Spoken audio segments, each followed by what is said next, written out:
an advert of Namola app. Namola app is a South Africa's most trusted safety app that keeps you and your family safe. And you can easily download this app for free on the App Store and Google Play Store. And of course, you can simply upgrade to Namola Plus app by purchasing the app, and of course by using the code TAKEOVER to also support this platform. And during this COVID-19 pandemic, you can pay as little as 39 rands. But of course, after the pandemic has passed, you will be able to pay a standard rate of 49 rands. This app, I've used it myself. It's quite a good app to keep yourself and your family safe. And of course, if you need any emergency services, it will be at the press of a button and you will quickly get those services. Yes, Chairman, welcome to this platform, and we're so pleased to have you and for making the time to chat with us. Good evening and thank you. Yes, Chairman, we're sitting in quite difficult times of the coronavirus, of course, and yourself as the chairman of Santos Football Club, how do you find managing the club in this pandemic? Sorry about that. I missed part of your question now because my phone rang. I just put it off. So if you could just repeat what you asked me, man. Yeah. No, I was making reference to the coronavirus pandemic and how difficult it has been to manage a football club. Looking at the situation now, there's no football, and looking at the partners that the club might have, looking at the football players that must be paid, and of course the backroom staff. Firstly, I think it's a very difficult situation considering the coronavirus issue, not for football only, because holistically, I mean, Santos specifically, and I think all football administrators, the community comes first. So for me personally, it's not about football. It's about the safety of the community and players and people. So it has been a big disappointment, and it's a tragic situation that we find ourselves in, both from a social and economic perspective. So, to worry about the football situation to the point of being desperate is madness. To me as a chairman of a club, the first issue that I worry about is the safety of people. And,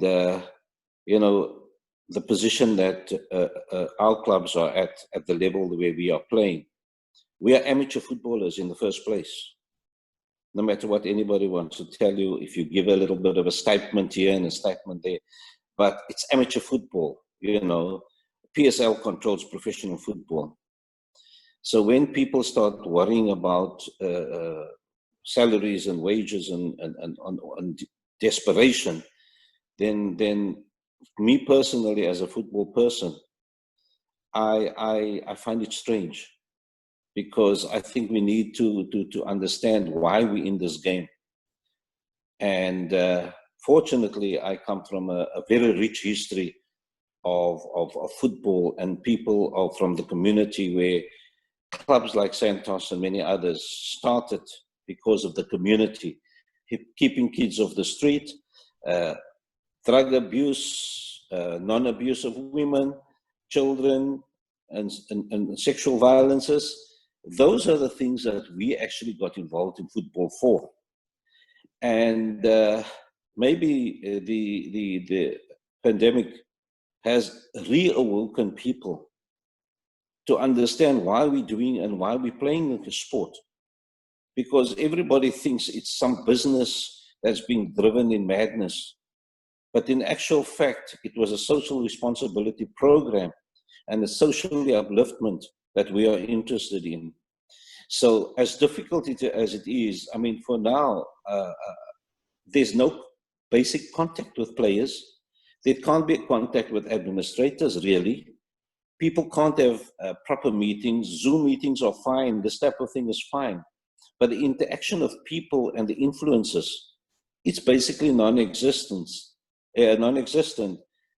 But for those who are actually breaking the rules, defying, practicing, doing things that they're not supposed to do.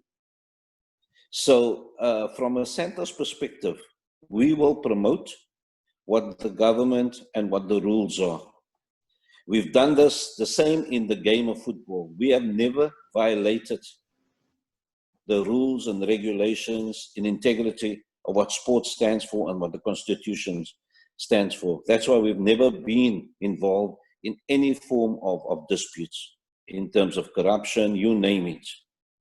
So it is difficult because we grew up into being associated with people, interacting with people, keeping kids around, keeping ourselves alive through contact with people, encouraging people, seeing people grow. But unfortunately, as you know, football in this country is not where it should be, and lots of administrators are suffering, you know, because of this. If you look at our leaders, if you look at Dr. Koza, if you look at Dr. Danny Jadam, people try to point fingers at them, why they're not starting this, that, and the other. And unfortunately, professional football is guided and determined by their sponsors and so on and so forth, because it's a business per se. And sometimes the decisions become very difficult.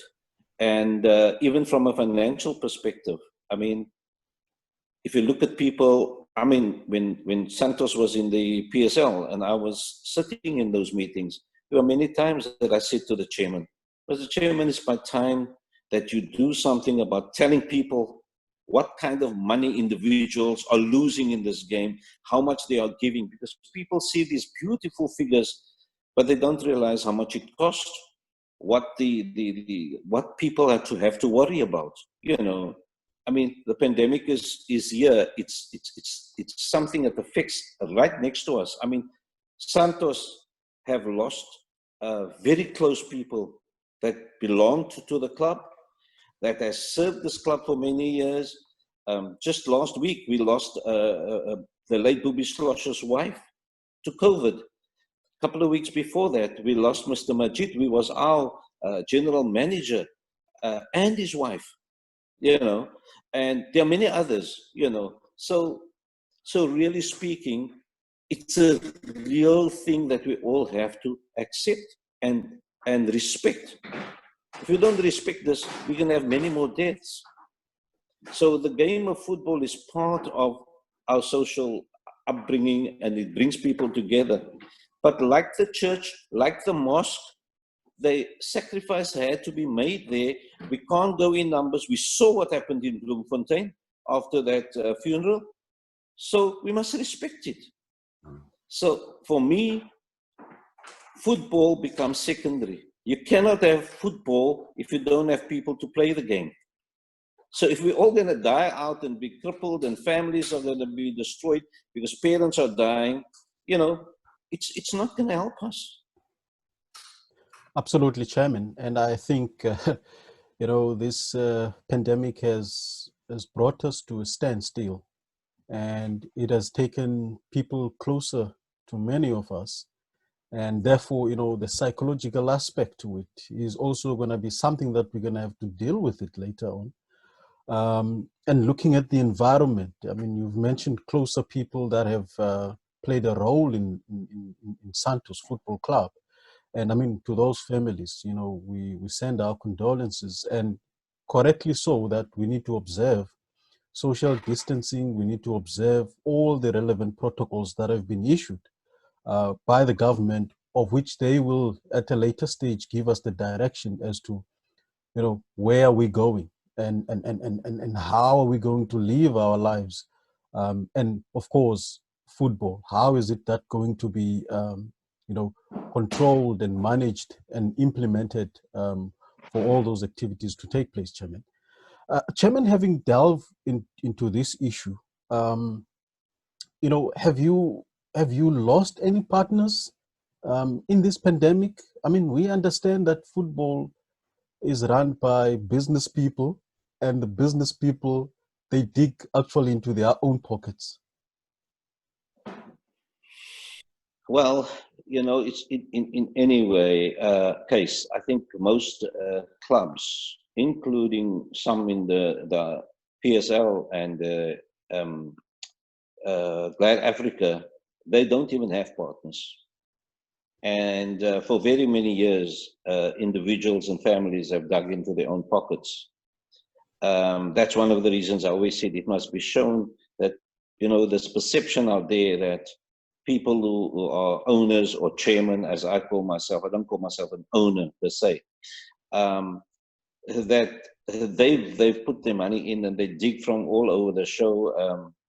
As Dr. Koza always says, they steal their wives' kitchen money and food money to look after clubs, you know, and it is so, you know, but it's because of the passion, and I think that is the key word that one has to talk about when you talk about this game.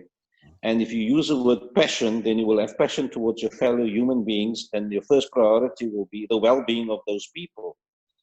So when you talk about partners, people are reluctant because so many things has happened in football over the past few years. And as much as I don't want to say it so publicly, but too many Johnny-come-latelys in this game, where people think it's a quick, rich scheme to be in football. With the result, we have all sorts of things happening in the game, from trying to you know what I'm talking about in terms of the corruption and so on and so forth, various types of corruption. I mean, I'm not specifically so those are influences that is not needed. And if you really look at what's going on with the COVID now, you find many people that's new to this game, if I can call it that. I'm talking new to being involved deeply into the game in terms of administrators. Some of them were never even footballers, never mind amateur football, you know. And people just want to play. They just want to play. How can we play, you know? And none of them are saying, how can we gather people to educate them from social distancing, wearing their masks, doing those type of things, and building up resistance within their own body systems. People are more worried of being out there because some of their clubs can be playing and this can happen, and this. I just don't understand. Now, if we look at the, you know, the complexity of the game, and making reference to Santos having so much history, and I mean, if I look at the history, you know, it's called the People's Team, and I think you spoke about it at the beginning, how the involvement within society, and that is on those bases that it became the People's Team, you know, fighting all the social ills within communities. I mean, I look at the 2011, the 2012 season in the Absa Premiership, where Santos was, call it, relegated, and it went further down to the 2016-17 then NFD. You know, how has the journey been for you as the chairman of the club, and having experienced this, of course, for the very first time in the history of the club? Well, talking the relegation and talking the makeup of the club, I think we got caught in the wave. You know, something that I've always asked for a sporting daba, not only a football but a sporting daba. And the wave was when, as much as there was more money flowing into the game, the jump was big, that people were trying to do things and trying to be on par with the Germanys and the Englands and everything. And we created that image, and it cost so much more. And clubs were starting to accept mediocrity but putting their money into anything that was mediocre. And you took your eye off the ball in terms of the playing side of things and tried to do far more marketing than to actually look at the players themselves. And you know, image was more important than the playing itself. And if you look at the history and success of our club specifically, it was grassroots. It was not based on how much money they were earning at the time. Looking back into the old Santos regime, looking at the old federation, and the character of those players was what you could see on the field. And when if you go to a football game, what are you looking for? You're looking at people who can fight in the game. You want to have people who are together on the field, fighting for each other. You know, you could see the character and the color that they're playing for the colors of the team. And we had the quality then of that type of player, and those were role models. I mean, you look at the Duncan Trovies, the Donny Ronnies, the Idris Burtons, you know, and you can see there are many others. I mean, you know, they just come to the fore so quickly. And it's those things that has changed the football, with the result that these days, when a player goes onto the field, you don't know what you're going to get from that player. But at the end of the month, they're all running for their paycheck. And if clubs don't pay them, then, you know, they always write the worst things. And that goes from PSL right down to wherever they play.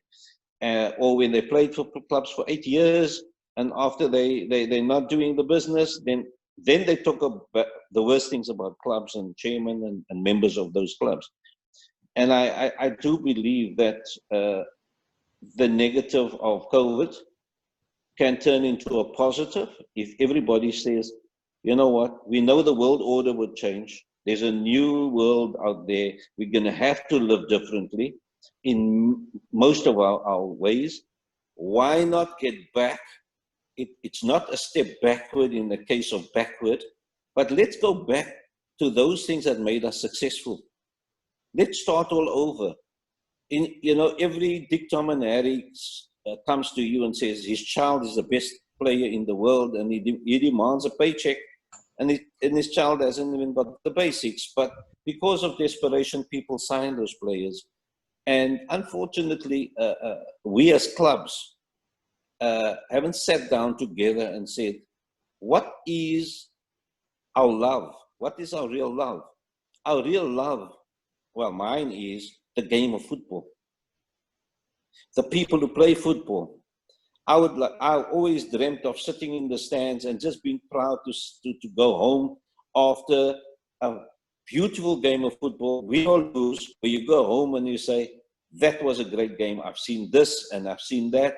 The opposition looked like this, and and we can identify high quality players, whether it's from your own team, whether it's from your own juniors, and so on and so forth. And I think we've lost the plot when it comes to development. And everybody wants to be now running academies. And so we've diluted our playing force so that one club has one excellent player, the other one, they're no longer being pulled together eventually. So, and people don't have clubs anymore. Some people buy clubs. You can't buy a team. You can't buy this. There's nothing, you know.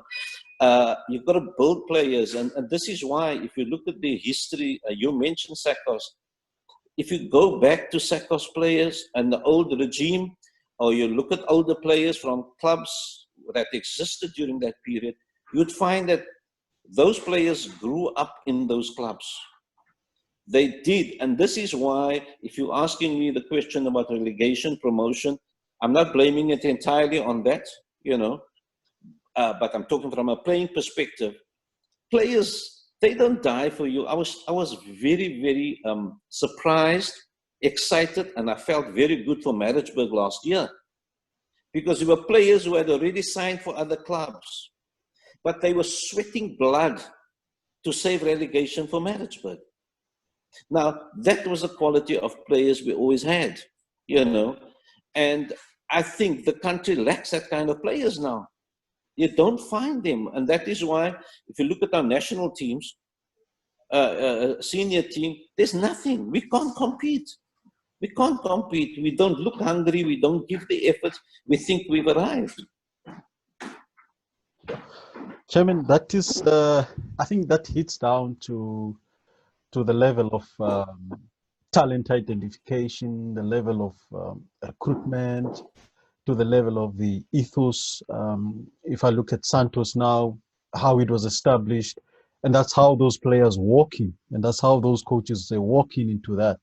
And when they get and represent this club, they know exactly who they're representing. And I'm making reference now to Santos.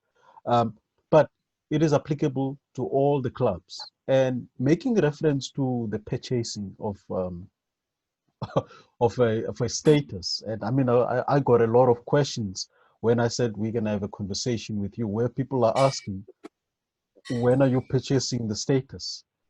Because they want to see Santos in the Premier Division. They want to see Santos in the GladAfrica Championship, and of course at the top as well, because that is where people associate Santos with.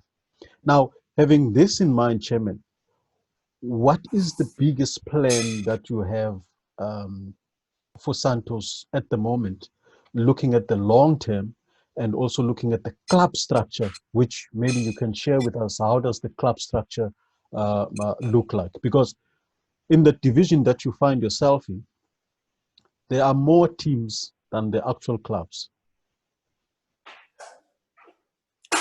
That's a very interesting statement that you're making.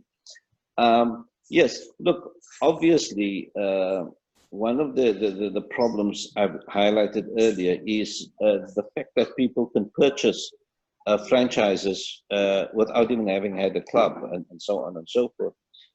I do believe that to get to a higher status, you should actually earn it, and players should earn it. If you have a club and you've got enough players in quality and you have the means, it will be great for those players because you want to give them an opportunity. However, it's a costly affair. I mean, it's not just buying a club. You know, can you sustain the club? Do you have players for the club? Are you going to have loyalty to the club?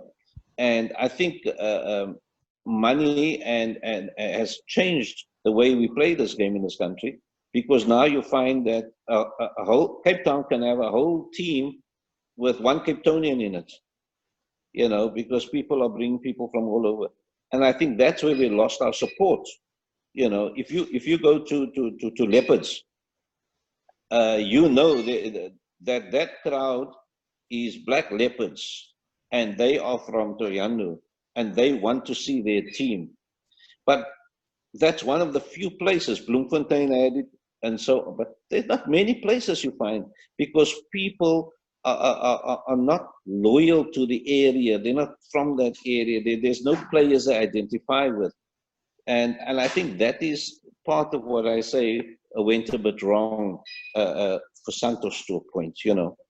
And I think at the moment, if you look development-wise, there's more than enough talent in the Western Cape, but it's diluted.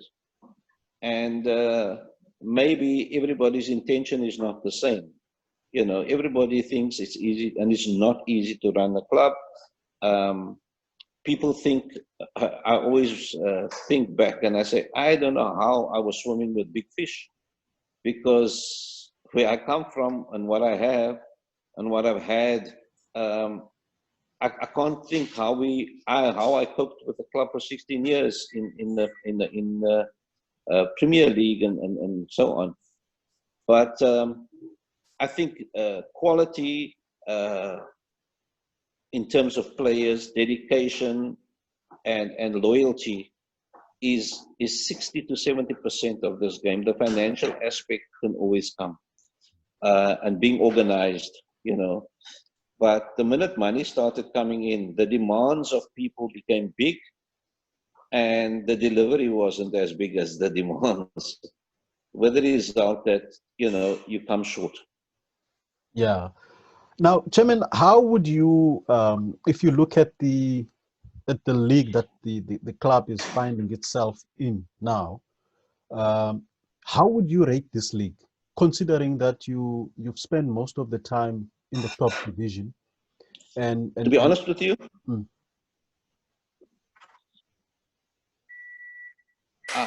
to be honest with you, it's a very difficult question to answer.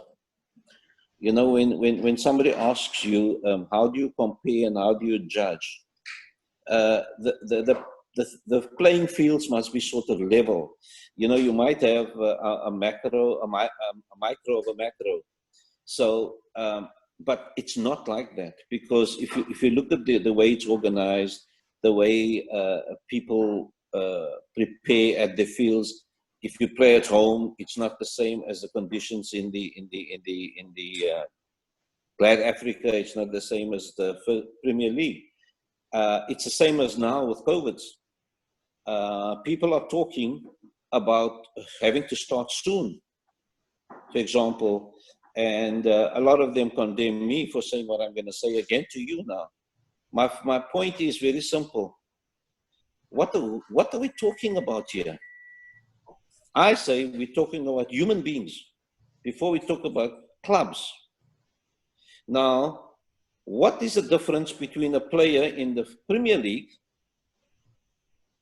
in the GladAfrica, and the rest of us amateurs, right down to under 10, under 8, that has to be considered differently? Nothing. We are all human beings. We all have to go to be tested in the same manner. We must all adhere to the same standards. So if you expecting people to go and play, then exactly what you are requiring from your first Premier League is going to be the requirement for because we are talking about the same thing, same people. There's no difference in the quality. It's not like saying if it's a rich man, he can do this and a poor man don't have to do this. So when you're saying in the same vein, if you're talking about wanting to compare, there's quality players, but as you go lower down, there's more room for people to do what is not normal in football, if I can use that term. You see? And because it's not seen and it's just fades as you go, that is where everything goes wrong. And one thing I would like to say clearly, that people point fingers at our administrators from PSL to SAFA and so on and so forth. I'm talking about our associations leaders, and everybody wants to criticize them.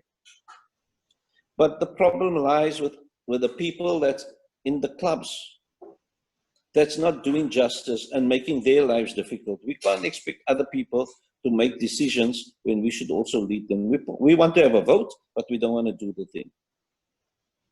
So we should also be helping in that area.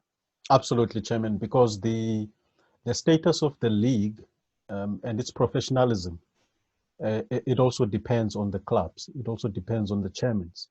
And I maybe just push you a little bit with this question, maybe from a different angle. If I look at the league and how it is being run, is there a team that is tasked? Because I assume that the chairmen also have a platform where they meet with the league. Is there a platform where there is a group of people that is tasked to sort of source, call it additional sponsorships to the league, so that it becomes much more easier in terms of the traveling, in terms of the prize giving, just to bring that professionalism closer to this division, because this division is so important. Look, I think Santos has been there now, I think 3 years now.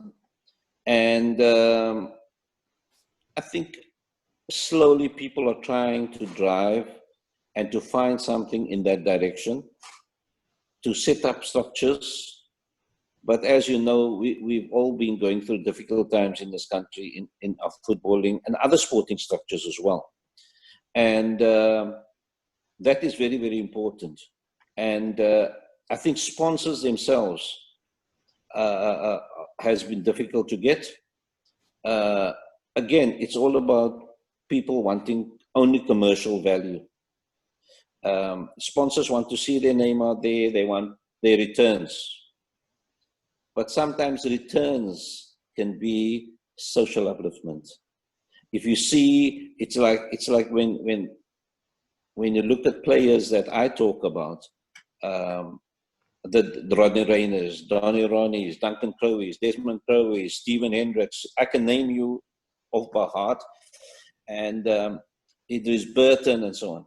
Now, when people talk about them, I look at my returns. To me, that is returns of whatever. You know, when they were kept for the national team or whatever happened, it's like me getting that cap to play for Bafana or to do this. I mean, Wayne Arends is one of them as well. We watch regularly, we're so proud of a guy like him, you know. David Notuani is the other one, what is achieved and so on. So the returns for even sponsors is not always, if you see how we can uplift, and I think right now, sponsors should actually be looking at that aspect. How do we change the clubs, the administration? It's okay to blame everybody. I take a lot of blame as a chairman of Santos. I take the blame because I was the leader, and I should have seen things that I'm seeing now, you know. And sometimes you think you've got people around you who can open your eyes for you as well. And unfortunately, those things do happen, you know. Like I've been there when they were there. I took them up there. I took them down there, and I'm hoping to, you know what I'm saying. And at the end of the day, it's not only money that costs you those things. It's also human attachment, dedication, giving your efforts.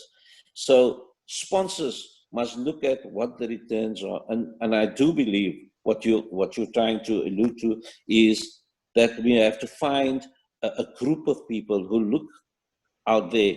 And it's not about finding money for Santos alone. It's got to be that it filters down, because if you look at where clubs should really be, is we are always going to look at other amateur clubs that hasn't got the same feel for the professional game, and from them to pick and look after them, of course, take players from there and develop it further, and have development structures from which we can filter these players to clubs. So yes, we definitely need to move in that direction. Absolutely, Chairman. And if I look at this conversation, you know, we talk about professionalism, we talk about, you know, the talent that Santos, of course, that it has produced over the years. And I mean, you've mentioned a couple of names which are well known in not only in Cape Town or in Western Cape, but they're known in the country as well. What sort of assistance that maybe some of them are contributing to Santos, if there are any that are involved?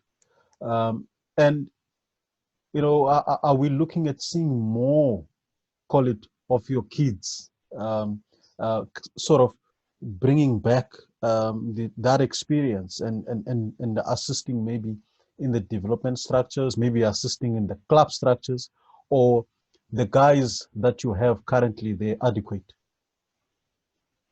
Look, I think I said to you earlier on,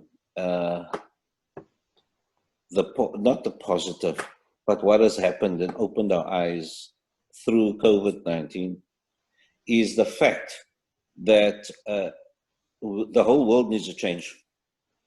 Not only Santos, not only Cape Town football, but on the whole.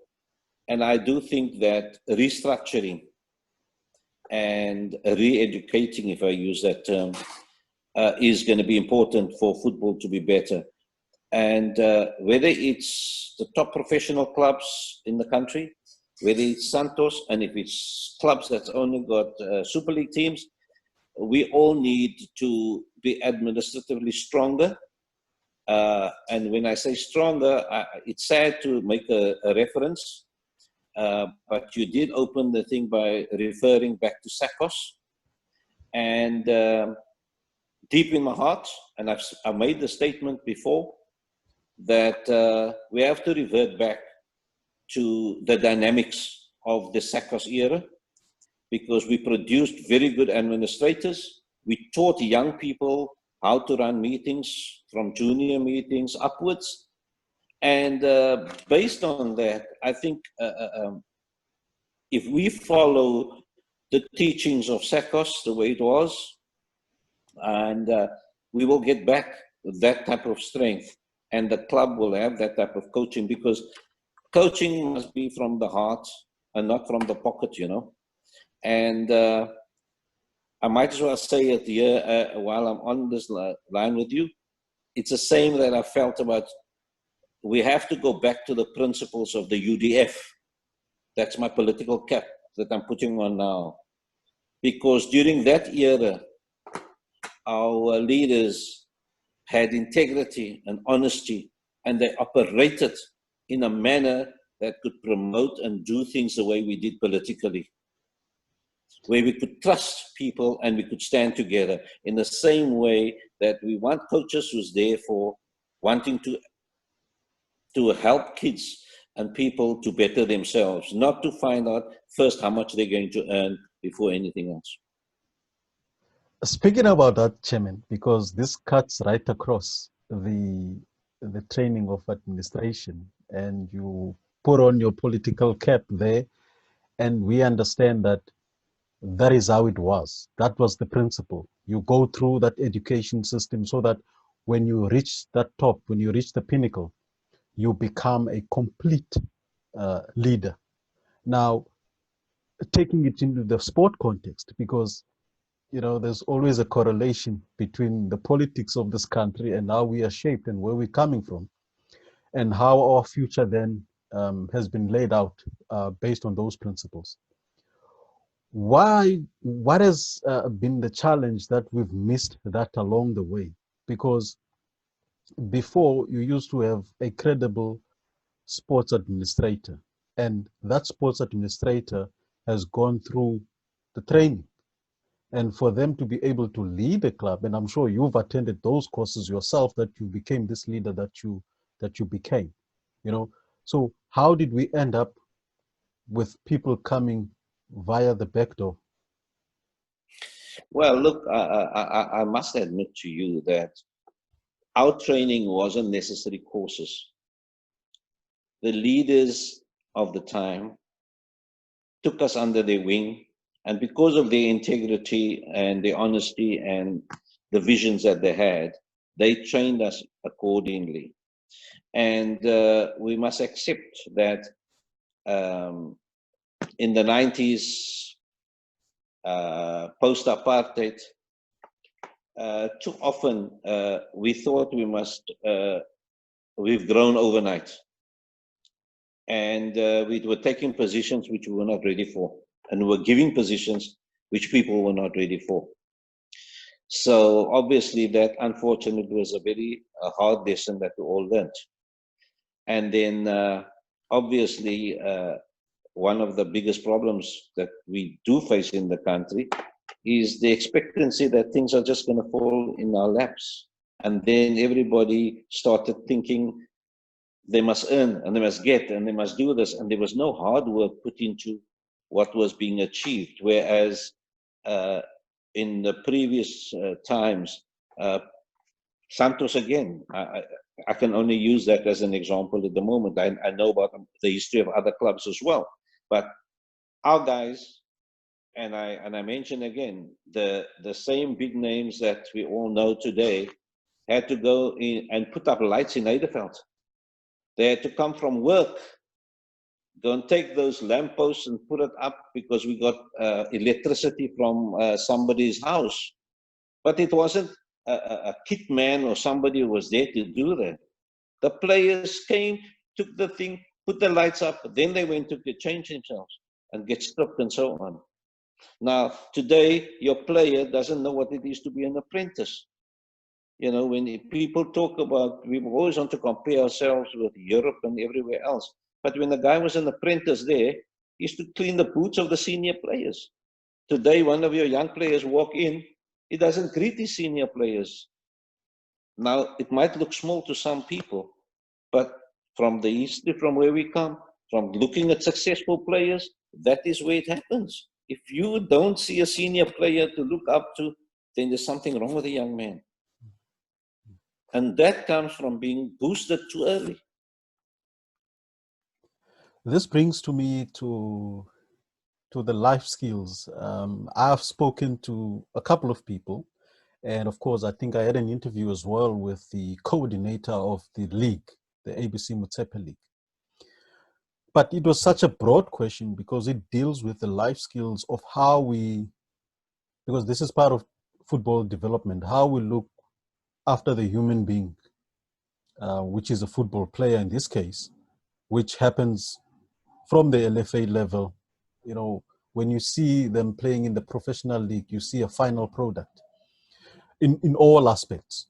And one of the things I've asked the gentleman, his name is Mark Kloppe, I said, at what point are we getting to the life skills where if a season starts or before the season starts or post-season or off-season, we see that we do have a life skills session that is being facilitated to the football players in order for them to know how to deal with life, how to interact with people. And not only that, but when they get to the pinnacle, that they be able to look after themselves. And when they reach retirement as well, that it leads them somewhere. They can be able to identify what are they good at, you know, and we understand the education aspect, that is entirely up to them, but that has to be presented to them as well. Yeah, look, let me tell you, I differ a bit in one aspect. We have to have life skills with our players purely because of us being, especially in football, the previously disadvantaged communities play that game. Obviously, it's cheaper to play. So we are talking about people who are not given the privileges, and therefore they don't have that.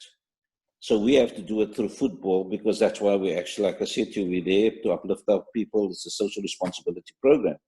However, the lack of football at schools and the lack of proper facilities because of the lack of governmental support for it in the Western Cape, and I think everywhere else, where privileged and the previous advantaged schools still don't want to bring football to their schools. So it's a bigger picture, and I think you're going to need to talk to me a lot more on that specific issue, because it's a very sore point, you know, that we have these problems purely because of the educational system, the education system, and things that happen at schools. I mean, our kids, let's be fair, they go to school, they have to come from school all by themselves, because the parents have to go to work at 6 o'clock in the morning to get to work in time. They then go to a school among our own community. They have to walk home, might not even have a slice of bread when they get home.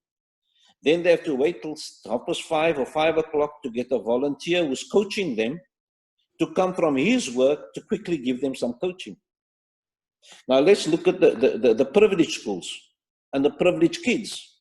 They go to a school in the morning when they leave, they have their lunchbox ready, because today it's cricket practice in the afternoon. They take their cricket bag with, they go to school, they get their lessons for the day, the school bell rings, they take their cricket bag and they walk for 10 minutes to the field that's at this beautiful school. They don't have the pressure of going to a home when there's nobody waiting and they must wait till 5 o'clock. They then get a coach who's been paid by the privileged, and then they get life skills, they get whatever during that periods of time, and they get taught the different ways how to handle it. It's a big issue. So we mustn't, that's why I keep on saying, let's not condemn our administrators. Condemn the systems we came through, and maybe we took our eye off the ball when we started seeing too much of commercialization of the game at the level, instead of concentrating on what we always knew was being a shortcoming among our people, purely because of the previous structures and what the previous government has done to us. Yeah, Chairman, I think that one needs a separate discussion, because it comes in the context of, we've hosted the 2010 FIFA World Cup, and there is government money that is being injected into schools. So we're going to have to have that conversation separately, because we need to dissect it and see, where is the money going? Why is it not going to the areas that you've mentioned as well? And we understand, we come from that background. Those are the challenges that that have faced our schools, and we understand there is a schools component within a government, in the national and in provincial as well departments. So that needs a separate discussion to dissect it and break it down and see, where is this money going? If it is not going to pay a coach to train the kids, if it's not going, to give nutrition to the kids in order for them to be able to attend that training session after the school, because they do not have a lunchbox. So we're going to have to take that one separately. Chairman, as we are reaching closer to end this discussion with yourself, at some point there was an agreement, or call it a partnership, with Gordon Egerson. And Gordon Egerson was one of the coaches that have taken this club to greater heights as well. I think he won the championship for Santos, and he got into a partnership or into a relationship with Santos. I mean, of course, I don't know the details. You are the better person to share those details. And what happened to that partnership? Simplistically put, ask Gordon Egerson. But what is Chairman's views on it? In life, you attempt to do many things. And, sometimes people, before you marry, you court, isn't it? Yeah. And some courtships last for 2 days, and some ends up in marriage. So when you look at those type of things, you just got to ask yourself, probably something that wasn't good for both, or for one, whichever way you want to look at it. And people decide, no, it's not something to go with. Okay, that's the short of it. Philosophies differ. Yeah. Philosophies do differ. Yeah. Look, I know there's been a lot of partnerships where people try to get into partnerships, and sometimes partnerships work. Sometimes partnerships, they don't work out the way we planned them. Yeah. Chairman, if I look at the ordinary support, yeah. If I look at an ordinary football supporter, or let me say a Santos football supporter, I mean, I've got, you at times you as you walk around, you see a lot of supporters, and there's this supporter. His name is Billy Boy. His name is Muhammad. This man has, Santos colors in his office. He's a diehard supporter of Santos, and I know that you've got many of those supporters within the history of the club. What sort of hope that is there? What sort of a message that you can pass on to those diehard Santos football supporters?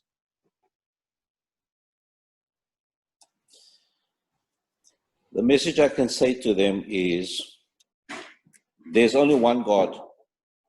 There's only one God. and we will be ruled by what God would like us to do.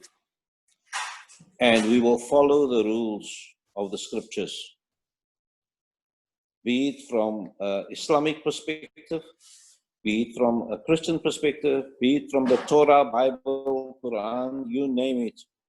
And whatever Santos wants to achieve and what they're going to achieve and what they've achieved was done with honesty, integrity, and humanity. And Santos will achieve, and they will again reach heights. God gives us challenges. He doesn't do anything to destroy us. And Santos, I don't know if you know the meaning of Santos, means saint in Portuguese. So probably it's very appropriate. But there is no way that people like him, their sincerity and their good wishes will not get Santos back on top. And by Santos getting on top, it means the community will benefit from social upliftment and everything else. So we're not going to be those foolish guys who say, we're going to pray to God only. You got to pray and you got to believe and you must have faith, but you must also work hard. Things don't come easy. You just don't go and pray and things are going to happen. God gives you the strength and He gives you the wisdom and He gives you the rules. And that's how Santos will get back to the top. And I don't think it's going to be very long. Yes, Chairman. And that's a beautiful message. And I'm sure that, the football club supporters will embrace it. And of course, they will continue to follow Santos. Just to take, a different angle to say, what about those who says, it's the chairman's fault. That is why we're sitting in this position. He has made some wrong decisions along the way. He neglected certain areas. And, as the chairman, when things go well, I mean, you've experienced that yourself. You've been in the administration of sport for many years, where, where there's glory, the praises and everything else comes through. And when the chips are down, everybody's throwing everything to the chairman. So in other words, you receive the glory, but you also receive the downfall when things are not going well. To those who are saying it's the chairman's fault, that's why Santos is sitting in this position. He has neglected certain areas which were the key components that should have been looked after. What is your message to them? My message is, if I must say it, find me the man who's flawless. Find me a chairman who's flawless. And show me the man that has achieved success without failure. You can never say you've been successful if you haven't failed. And you can never say, because you can't do a comparison. You can't say something is hot if you don't know what it is to be cold. So success is fantastic, but success is always short-lived because you seem to forget certain things. And when you take your eye off the ball, then what happened to Santos happens. But you know what? Cowards run in the other direction. Some of us are still there, 36 years later.